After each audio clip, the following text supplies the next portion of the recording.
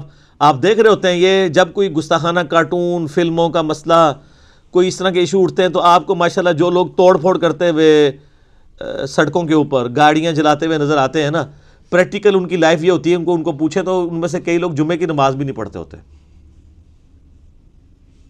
کیونکہ یہ کام کرنا بہت آسان ہے.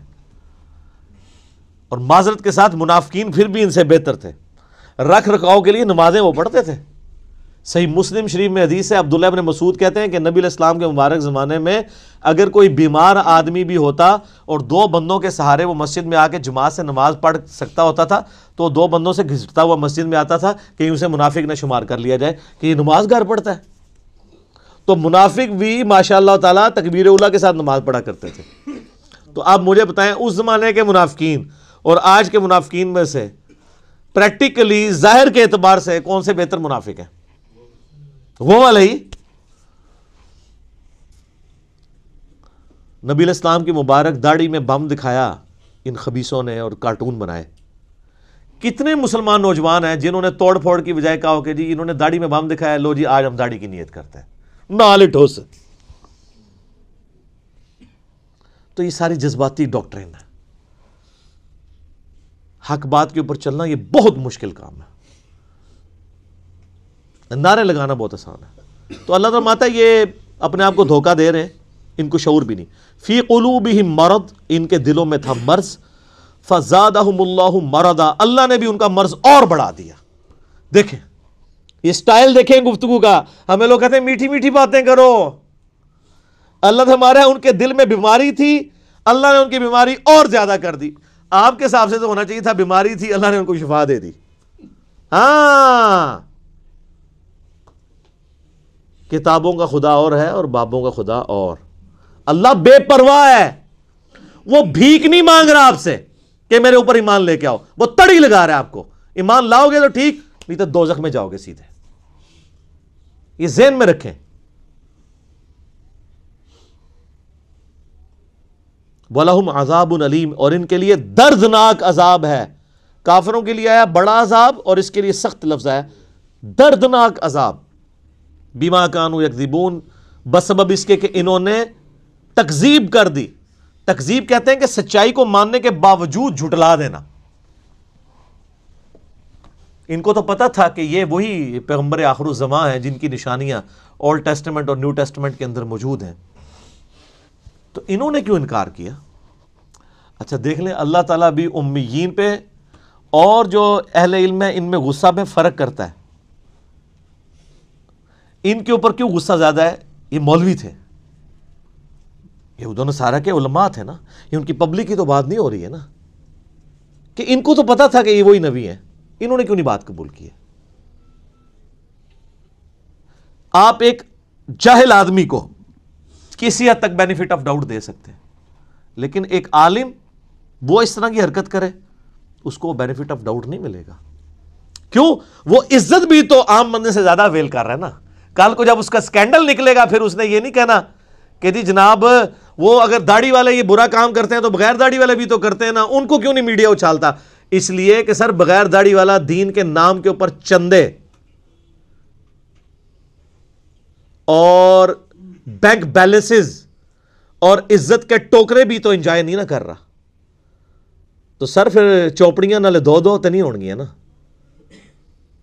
آپ پراٹھا کھانا چاہتے ہیں وہ بھی دو، اس طرح تو نہیں ہوگا نا. تو دین کے نام کے اوپر جب آپ کھا رہے ہیں تو سر پھر جب آپ دین کے لیے دھبا بنیں گے تو آپ کی بے عزتی دوسرے لوگوں کی نسبت زیادہ ہی ہوگی. یہ لاجیکل ہے. اور سر قرآن میں تو سورۃ الاحزاب میں ہے نبی کی بیوی ہو تم عام عورتوں کی طرح نہیں ہو، اگر تم نے بے حیائی کی تمہیں دگنا عذاب دیا جائے گا. کیوں؟ سٹیٹس ایسا ہے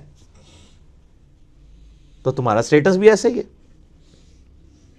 وَإِذَا قِيلَ لَهُمْ لَا تُفْسِدُوا فِي الْأَرْضِ، اور جب ان سے کہا جاتا ہے کہ مت فساد کرو زمین میں، قَالُوا إِنَّمَا نَحْنُ مُصْلِحُونَ، وہ کہتے ہیں ہم تو صرف اصلاح کا ارادہ رکھتے ہیں.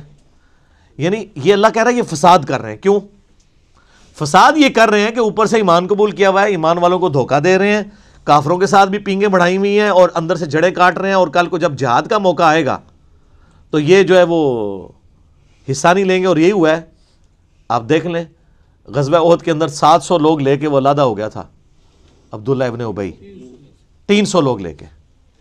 ٹھیک ہے جی.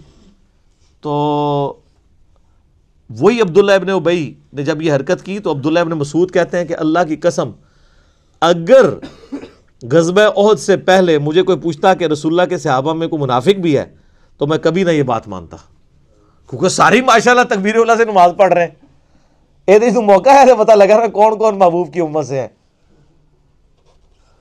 یہ ویسے کہہ دینا تو آسان ہے جو کچھ بھی ہے تیرے محبوب کی امت سے ہے. یہ تو دودھ دہی کا کاروبار جب کرتے ہوئے پانی ملا رہا ہوگا پھر پتہ چلے گا نا کہ محبوب کی امت سے ہے کہ نہیں. جس نے ملاوٹ کی وہ ہم میں سے نہیں. صحیح مسلم کی حدیث. تو اللہ تعالیٰ فرماتا ہے کہ جب انہیں کہا جاتا ہے فساد مت کرو تو وہ کہتے ہیں ہم تو اصلاح کا ارادہ رکھتے ہیں، صلح صفائی سے چلنا چاہیے. کیونکہ منافقین ظاہر ہے چونکہ بزدل ہوتے تھے، جہاد کے بھی بڑے مخالف ہوتے تھے. اور جب نبی علیہ السلام نے، آپ کو پتہ ہے غزوہ بدر سے پہلے بھی آپ نے 8 مہمات روانہ کی تھی تاکہ عرب کے لوگوں کی لائف لائن کاٹی جائے، کیونکہ انہوں نے مسلمانوں کی ساری جائیدادوں پہ قبضہ کر لیا تھا.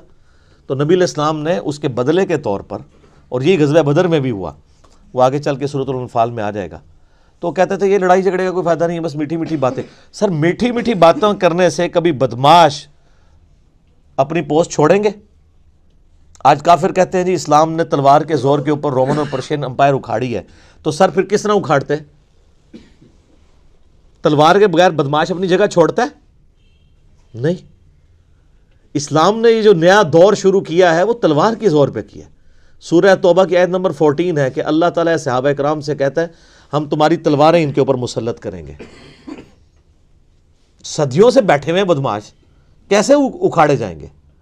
تو یہ جہاد اور قتال کے پیچھے حکمت یہ تھی. لیکن آج جہاد اور قتال یہ ہے کہ وہ مسلمانوں کو اکھاڑنے کے لیے استعمال ہو رہا ہے.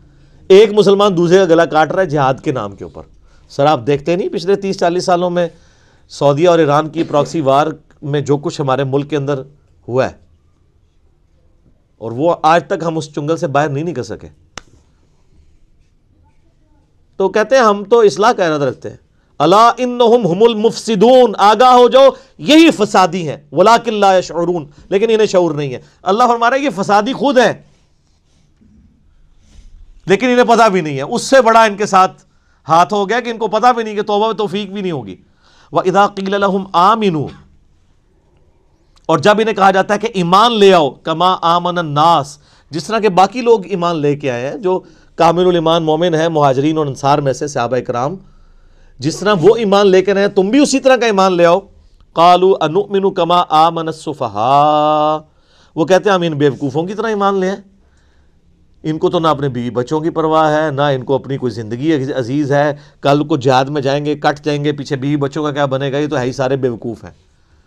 اور اللہ تعالیٰ کی طرف سے جواب سنیں، الا انہم هم السفہاء ولکن لا یعلمون، آگاہ ہو جو بے شک یہی یہی لوگ ہی بیوقوف ہیں جو یہ صحابہ کرام کو بیوقوف کہہ رہے ہیں، لیکن ان کو خود بھی علم نہیں ہے.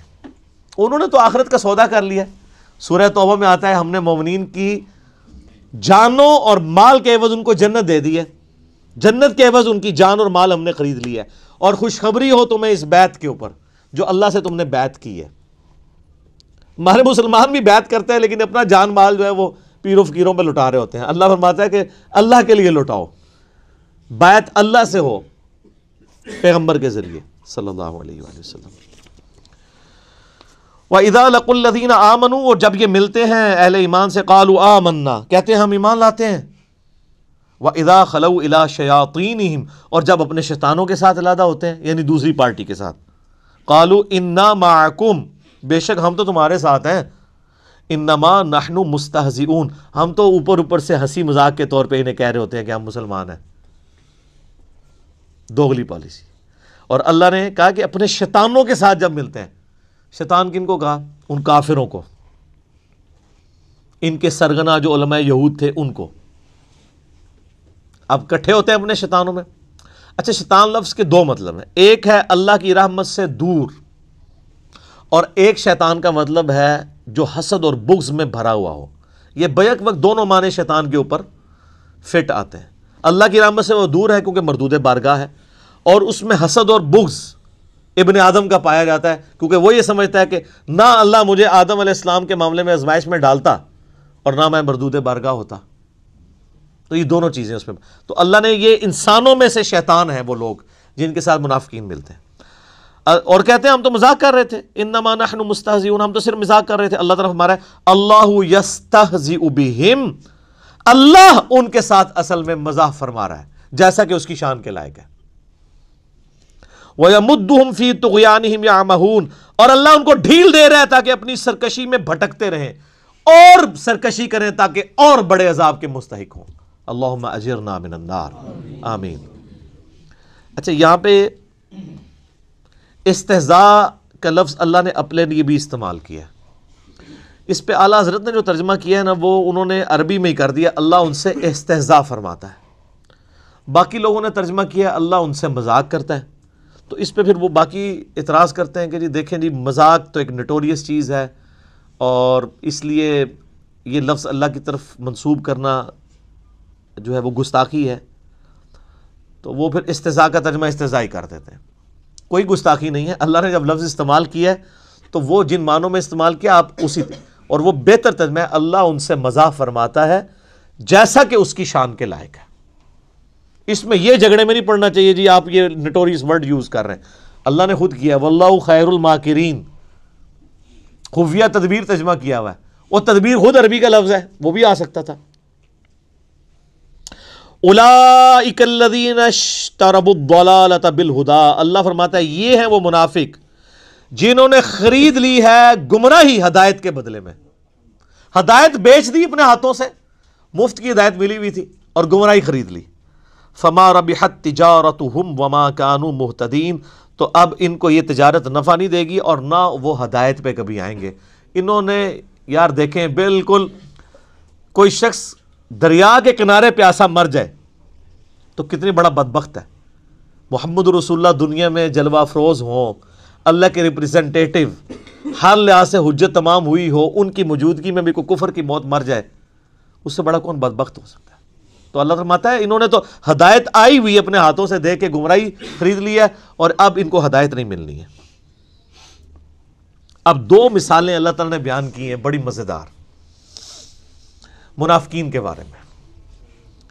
پہلی مثال سنیں، مثلہم کمثل الذی استوقد نارا، ان کی مثال اس طرح ہے جیسے کوئی شخص آگ روشن کرے، فلما اضاءت ما حولہ، اور جب ہر چیز روشن ہو جائے اس آگ کی وجہ سے جتنی اس ماحول میں ارد گرد ہے، ذہب اللہ بنورہم، اللہ تعالیٰ ان کی آنکھوں کا نور ہی لے جائے، وترکہم فی ظلمات لا یبصرون، اور ان کو اس گھپ اندھیرے میں رہنے دے جہاں ان کو کچھ سجھائی نہ دے. صم بکم عمی فہم لا یرجعون، پھر وہ ایسے لوگ گونگے ہیں، اندھے ہیں اور بہرے ہیں. صم بہرے ہیں، بکم گونگے ہیں، عمی اندھے ہیں، فہم لا یرجعون، یہ واپس نہیں پلٹ سکتے۔ یہ مثال ایسے دی کہ پرانے زمانے میں لوگ جنگلوں کا سفر کرتے تھے نا، بڑی مشکل سے لکڑیاں جمع کرتے تھے، رات کے وقت روشنی جلاتے تھے تاکہ کوئی جنگلی جانور حملہ آور نہ ہو۔ اللہ تعالیٰ نے آگ کا ایسا روب رکھا ہے کہ آگ کہیں جل رہی ہو تو شیر بھی قریب نہیں جاتا، شیر بھی آگ سے ڈرتا ہے، تو وہ اپنی سیکیورٹی کے لیے آگ جلایا کرتے تھے۔ یا سردیوں کا موسم ہے تو وہ اس سے ہیٹ حاصل کرے، پلس روشنی بھی مل جاتی تھی، اس وقت الیکٹریسٹی تو نہیں تھی، تو اسی روشنی میں وہ اپنے باقی کام کر لیتے تھے، کھانا پکانے کا یہ وہ۔ تو اللہ تعالیٰ فرماتا ہے ان کی مثال اسی طریقے سے ہے کہ اتنی محنت کے ساتھ ایک جنگل میں کوئی آگ جمع کرے، روشنی بھی ہو جائے، سب کچھ نظر آنا شروع ہو جائے، اور عین اس وقت میں اس روشنی سے نفع اٹھانے والے لوگوں کی بینائی ختم ہو جائے، ان کی بصارت چلی جائے، ان کی سننے کی صلاحیت چلی جائے، اندھے ہو جائیں، بہرے ہو جائیں، گونگے ہو جائیں، تو کتنے بدبخت ہیں کہ اب ہر فیسلٹی سامنے موجود تھی، اس سے نفع اٹھانے کی بجائے ان کی اپنی ساری کوالٹیز جاتی رہیں۔ یہی ہوا ہے منافقین کے ساتھ کہ اللہ تعالیٰ نے محمد رسول اللہ صلی اللہ علیہ وآلہ وسلم کے ذریعے توحید کی شمع روشن کی، بالکل جب ہر چیز واضح نظر آ گئی کہ یہ وہی پیغمبر ہے جن کی نشانیاں تورات اور انجیل کے اندر موجود ہے، اور عین جب ٹائم آیا کہ یہی یہودی جو تڑی لگایا کرتے تھے اوس اور خزرج کو، یہ اسلام قبول کرتے، عین ٹائم پہ انہوں نے انکار کیا اور اللہ کے عذاب کا کوڑا ان پہ برسا کہ ان کی آنکھوں کی بینائی چلی گئی۔ اب محمد رسول اللہ صلی اللہ علیہ وآلہ وسلم ایک روشنی کا مینار سامنے موجود ہے، لیکن یہ اتنے بدبخت ہیں کہ ان کی بینائی جا چکی ہے، ان کو دیکھ کے بھی اب ایمان قبول نہیں کریں گے۔ وہ جو میں نے پہلے آیات پڑھی تھی، وَلَوْ أَنَّنَا نَزَّلْنَا إِلَيْهِمُ الْمَلَائِكَةَ، سر یہ کوئی اللہ تعالیٰ کا تعارف ہوا ہے آپ لوگوں کو؟ یہ کون سا خدا ہے؟ اور یہ پہلے صفحے پہ ہے، یہ نہیں ہے کہ 50 صفحے پڑھنے تو بعد کہتے ہیں پہلے میٹھی میٹھی باتیں کریں نا پھر کڑوی باتیں کریں، نہ میٹھی باتوں سے کبھی بات سمجھ نہیں آتی ہے۔ دوسری مثال، او کصیب من السماء فیہ ظلمات ورعد، یا پھر ان کی مثال ایسی ہے کہ آسمان سے بادلوں سے می برس رہا ہو، بڑی تیز بارش ہو رہی ہو، فیہ ظلمات ورعد وبرق، اور اس بارش کے موسم کے اندر اندھیرا بھی چھایا ہوا ہو کالے بادلوں کی وجہ سے، اور گرج بھی ہو، اور بجلی بھی چمک رہی ہو، یعنی ایک طوفانی موسم ہو۔ یجعلون اصابعہم فی آذانہم من الصواعق حذر الموت، اور ٹھونستے ہیں یہ لوگ اپنی انگلیاں اپنے کانوں میں کڑک کے باعث موت کے ڈر سے۔ واللہ محیط بالکافرین، حالانکہ اللہ ایسے کافروں کو گھیرے ہوئے ہے۔ یکاد البرق یخطف ابصارہم، قریب ہے کہ بجلی اچک لے ان کی بینائی کو۔ کلما اضاء لہم مشوا فیہ، جب کبھی وہ بجلی چمکتی ہے تو اس بجلی کی چمک کی وجہ سے وہ روشنی جو آتی ہے اس روشنی میں چلنا شروع کر دیتے ہیں، کیونکہ گپ اندھیرا ہے کالے بادلوں کی وجہ سے، دن کے وقت بھی ہو جاتا ہے رات کے وقت بھی، اس روشنی کے سے تھوڑا سا راستہ نظر آتا ہے تو چلنا شروع کرتے ہیں۔ وَإِذَا أَظْلَمَ، اور جب وہ اس پہ اندھیرا چاہتا ہے، علیہم، اس پر، ان پر، قاموا، تو کھڑے ہو جاتے ہیں۔ وَلَوْ شَاءَ اللَّهُ لَذَهَبَ بِسَمْعِهِمْ وَأَبْصَارِهِمْ، اور اگر اللہ چاہتا تو ان کی سماعت بھی لے جاتا اور ان کی بصارت بھی، کانوں اور آنکھوں سے انہیں محروم کر دیتا۔ ان اللہ علی کل شیء قدیر، بے شک اللہ تعالی ہر چیز کے اوپر قدرت رکھتا ہے۔ یہ بڑی امپورٹنٹ مثال ہے۔ اللہ تعالیٰ نے مثال دی ہے کہ منافقین جو ہے نا وہ دین پہ کنارے کنارے چلتے ہیں۔ سورہ حج میں بھی آیت ہے کہ یہ کنارے کنارے چلتے ہیں، جس طرح آج کل مسلمانوں کی اکثریت ہے۔ اگر کوئی نوجوان بچہ دین کے اوپر چلنا شروع کرتا ہے، وہ کہتے ہیں یار کیا تو نے جوانی میں روگ لگا لیا ہے، داڑھی رکھنی کو ضروری ہے، بس اپنی چپ کر کے نماز پڑھو۔ جو تھوڑے اور لبرل ہیں وہ کہتے ہیں نماز ہی پڑھنی ہے نا، گھر ہی پڑھ لو، کیوں فنیٹک بن رہے ہو؟ حالات و واقعات جب فیور میں ہو تو سب ٹھیک، جیسے ہی مشکل آئے تو ساتھ ہی وضو ٹوٹ گیا۔ تو منافقین کے بارے میں بھی اللہ تعالیٰ ہمارے ان کی مثال ایسی ہے کہ یہ اللہ تعالیٰ کی طرف سے می برس رہا ہے، اللہ کی رحمت کا، نبی علیہ السلام کی موجودگی ہے، اللہ کی طرف سے وحی آسمان سے نازل ہو رہی ہے، لیکن یہ وحی خالی وحی نہیں آ رہی ہے، اس کے ساتھ پھر جہاد کی اور قتال کی تکلیفیں بھی جڑی ہوئی ہیں، معاشرے کی جو پابندیاں وہ بھی جڑی ہوئی ہیں، باپ کو بیٹے سے الگ ہونا پڑے گا، بھائی کو بھائی سے الگ ہونا پڑے گا، اب یہ منافقین کا حال یہ ہے، چونکہ یہ تو دنیا دار ہوتے ہیں، جب ان کے اوپر کوئی مصیبت آتی ہے نا تو ٹھٹک کے کھڑے ہو جاتے ہیں، دین پہ چلنے سے انکار کر دیتے ہیں، اور جب حالات سازگار ہوتے ہیں تو چلنا شروع کر دیتے ہیں. تو یہ مذبذبین بین ذالک، اس کے درمیان یہ اوسیلیٹ کرتے رہتے ہیں. حالات سازگار ہوں تو دین پہ چلیں گے، اور جیسے ہی مشکل وقت آئے گا ٹھٹک کے کھڑے ہو جائیں گے. تو یہی اکثر لوگ کرتے ہیں. یہ دین کے معاملات اب آپ دیکھ لیں، جب دین پہ چلنا آسان ہو تو سارے بڑے خوش ہیں، جب دین کے اوپر چلنا مشکل ہو جائے تو بڑے بڑے ایمان والوں کے بھی وضو ٹوٹ جاتے ہیں. تو منافقین کا بھی یہی حال تھا. وہ آپ آگے چل کے دیکھیں گے، جہاد کے اندر بھاگتے تھے، اور جب کبھی کامیابی ہو جاتی تھی کہتے تھے مال غنیمت میں سے ہمیں بھی حصہ دیں، ہم نے بھی جانا ہی تھا، بس وہ کوئی مجبوری ایسی ہو گئی.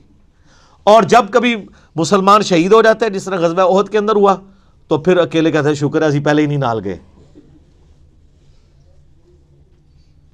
یہ سیم کریکٹر آج بھی مسلمانوں کے اندر موجود ہے، دین پہ کنارے کنارے. اور اس میں معذرت کے ساتھ سب سے بڑے مجرم ہمارے ماں باپ ہیں، اور ان کے ماں باپ، اور ان کے ماں باپ، جنہوں نے ہمیں بابوں کا دین دیا، کتابوں کا دین نہیں بتایا. اور اس سے بڑے مجرم آج کل کے وہ وائزین ہیں جو آپ کو یہ کہانیاں کراتے ہیں کہ آپ دین پہ چلیں تو انشاءاللہ سارے مسئلے حل ہو جائیں گے. سر یہ قرآن کی کس آیت میں لکھا ہوا ہے دین پہ چلنے سے آپ کے سارے مسئلے حل ہو جائیں گے؟ تو صحابہ کرام کے تو مسئلے کوئی نہیں حل ہوئے، ان کو تو جنگوں کی تکلیفوں سے گزرنا پڑا. ابو عبیدہ ابن جرح جنہوں نے یرموک کے اندر رومن امپائر کو گرایا ہے، وہ تو طاعون کے مرض میں پھوڑوں پورے جسم میں پھوڑے نکلے اور اسی حالت میں دنیا سے وہ گئے ہیں. ان کی تو تکلیفیں کوئی نہیں، ان کو دعائیں نہیں آتی تھیں، ان کو وظیفے نہیں آتے تھے. اللہ کے محبوب صلی اللہ علیہ وآلہ وسلم کو اپنی 3 جوان بیٹیاں اپنی زندگی میں دفنانی پڑی. چوتھی کے بارے میں بتا دیا گیا یہ بھی آپ کی وفات کے 6 مہینے کے بعد فوت ہو جائے گی. 4 بیٹے بچپن میں فوت ہو گئے، 2 بیٹیوں کو ایک ہی دن طلاق ہو گئی. تو اللہ کے نبی کی مشکلات کیا دنیاوی آسان ہو گئی تھی؟ صحابہ کرام کی دنیا میں کیا تکلیف آسان ہو گئی تھی؟ تکلیف جھیلنا آسان ہوگا، تکلیفیں کو نہیں ختم ہونی. ایک کنو کاٹ لو گل، وہ آسان اس لیے ہو جائے گا ان اللہ مع الصابرین، اللہ آپ کو صبر کی توفیق دے دے گا. بس تکلیفیں دور کوئی نہیں ہونی. یہ آپ کو کہانیاں کرا رہے ہیں لوگ، اور پھر لوگ جہاں رابطہ کرتے ہیں وہ جی جناب جب سے دین پہ چلے ہیں کاروبار خراب ہو گیا. تو ہمیں تو بتایا گیا تھا کاروبار چمکے گا، کہانی کرائی گئی تھی. ایسا تو نہیں ہوگا، مشکلات آئیں گی. جامع ترمذی میں ابو داؤد میں حدیث ہے کہ سب سے زیادہ تکلیفیں اللہ تعالیٰ کی طرف سے پیغمبروں پہ آتی ہیں، اس کے بعد ان پہ آتی ہیں جو ان کے بعد سب سے بڑھ کے اللہ کو محبوب ہوتے ہیں، اور اس کے بعد ان پہ آتی ہیں جو ان کے بعد سب سے بڑھ کر اللہ کو محبوب ہوتے ہیں. حتیٰ کہ انسان پہ تکلیفیں آتی رہتی ہیں اور اس کے بدلے اللہ اس کے گناہ معاف کرتا رہتا ہے، اور جب وہ دنیا سے اٹھایا جاتا ہے تو پاک و صاف اٹھایا جاتا ہے. سر پھر آپ دیکھ لینا، اسی لیے المستدرک الحاکم میں جب سیدنا ابو ذر غفاری رضی اللہ تعالیٰ عنہ کا چیپٹر باندھا نا امام حاکم نے، تو پہلی حدیث یہی لے کے آئے ہیں جو میں نے بیان کی ہے کہ سب سے زیادہ تکلیفیں کس پہ آتی ہیں؟ انبیاء پہ، اس کے بعد ان کے اوپر آتی ہیں جو انبیاء کے بعد وہ یہ بتانا چاہ رہے تھے کہ ابو ذر غفاری کی پوری زندگی غموں سے عبارت ہے. تو کوئی یہ نہ سمجھے کہ ان پہ غم کیوں ہے، تو وہ اس لیے کہ یہ انبیاء کے بعد سب سے بڑھ کر اللہ کو محبوب بندوں میں سے ایک بندہ تھا. اور میرا کلپ بھی آپ ذرا یوٹیوب پہ ایک اشک بار آنکھوں سے سننے والا کلپ ہے سیدنا ابو ذر غفاری صادق کے نام سے، تو آپ کو پتہ چلے کہ ان کی زندگی میں ان کو کیسی مشکلات اٹھانی پڑی. تو تکلیفیں جڑی ہوئی ہیں، ان کی تکلیفیں تو کوئی دور نہیں ہوئی سیدنا ابو ذر غفاری رضی اللہ تعالیٰ عنہ کی. ان اللہ علی کل شیء قدیر، بے شک اللہ تعالیٰ ہر چیز پر قدرت رکھتا ہے. اللہ کی قدرت یہ بھی ہے کہ کسی کو زبردستی ہدایت دے دے، لیکن اس نے فیصلہ یہی طے کیا ہے کہ جو کوشش کرے گا نا، پہلی کوشش آپ نے کرنی ہے. انا ہدیناہ السبیل اما شاکرا و اما کفورا، ہم نے راستہ ہدایت کا واضح کر دیا، اب تمہاری مرضی ہے، چاہے تو شکر گزاری کی روش اختیار کرو، خواہ نہ شکری کی. اللہ نے زبردستی ہدایت کوئی نہیں دینی، یہ اس کی ضد ہے. اس نے اپنا رول ہی ایسا رکھا ہے. ابو الحکم تھا ابو جہل، حکمت کا باپ، سارے فیصلے کرتا تھا وہاں کے بڑے بڑے. سمجھ لیں وہاں کا چیف جسٹس تھا، اور اسی کے غلام ہے سیدنا یاسر، سیدہ سمیہ، ان کا بیٹا عمار ابن یاسر رضی اللہ عنہم اجمعین وعلیہم السلام اجمعین ورحمہم اللہ اجمعین۔ لیکن آپ دیکھ لیں اس ابو جہل کو ہدایت کوئی نہیں ملی ہے، سیدہ سمیہ کو مل گئی، سیدنا یاسر کو مل گئی، اور ایسی ہدایت ملی کہ جان بھی انہوں نے اپنی لٹا دی، اسلام کے پہلے شہید بنے، اور ابو جہل کو بات ہی نہیں سمجھ آئی، امیہ ابن خلف کو سمجھ نہیں آئی، ان کے غلام کو سیدنا بلال کو سمجھ آ گئی۔ تو جو کوشش کرے گا اس کے لیے ہدایت ہے، ورنہ کوئی ہدایت نہیں ہے، سیدھی سیدھی چنڈی جی اللہ کی طرفوں، بالکل کنو کاٹ لو گال۔ اور یہ وہ جیسے الیاس قادری صاحب وہ مدنی چینل پہ اتنا بڑا انہوں نے لکھ کے لگایا ہوتا ہے نا، وہ بیج لگائے ہوتے ہیں، غیبت کے خلاف جنگ جاری رہے گی۔ سر یہ گلے میں تختی لٹکائیں کہ خدا بابوں کا خدا اور ہے اور کتابوں کا خدا اور، یہ تختیاں جو ہے نا آپ کے گلوں میں لٹکی ہونی چاہیے، اس کے بیج بنائیں، یہ اپنے گھروں کے باہر لکھ کے لگائیں، میں تو کہتا ہوں مسجدوں کے باہر یہ لکھ کے لگائیں، کتابوں کا خدا اور ہے اور بابوں کا خدا اور، تاکہ لوگوں کو پتہ چلے۔ ایک شعر اور بھی لکھ دیجیے گا، کون سا؟ نہ میں وابی نہ میں بابی، میں ہوں مسلم علمی کتابی، اور یہ علمی کتابی ہے، سورہ احقاف کی آیت نمبر 4 ہے، ایتونی بکتاب من قبل ھذا او اثارۃ من علم ان کنتم صادقین۔ نبی فرماؤ اگر تم قرآن کو نہیں مانتے، اس قرآن سے پہلے جو کتابیں نازل ہوئی ہیں یا کوئی علم کے آثار آئے ہیں تو اس سے بات کر لو، علم اور کتاب دونوں آئے ہیں، علمی کتابی بھی قرآن میں موجود ہے۔ ٹھیک ہے جی، اللہ تعالیٰ سے دعا ہے جو حق بات میں نے کہی اللہ تعالیٰ ہمارے دلوں میں راسخ فرمائے، اگر جذبات میں میرے منہ سے کوئی غلط بات نکل گئی اللہ تعالیٰ ہمارے دلوں ہی سے محو کر دے، ہمیں معاف بھی کر دے، ہمیں کتاب و سنت کی تعلیمات پر عمل کر کے دوسرے بھائیوں تک پہنچانے کی توفیق عطا فرمائے۔ اللہم صلی علی محمد وعلی آل محمد کما صلیت علی ابراہیم وعلی آل ابراہیم انک حمید مجید، اللہم بارک علی محمد وعلی آل محمد کما بارکت علی ابراہیم وعلی آل ابراہیم انک حمید مجید، سبحانک اللہم وبحمدک اشہد ان لا الہ الا انت استغفرک واتوب الیک وما علینا الا البلاغ المبین۔ جزاکم اللہ خیرا۔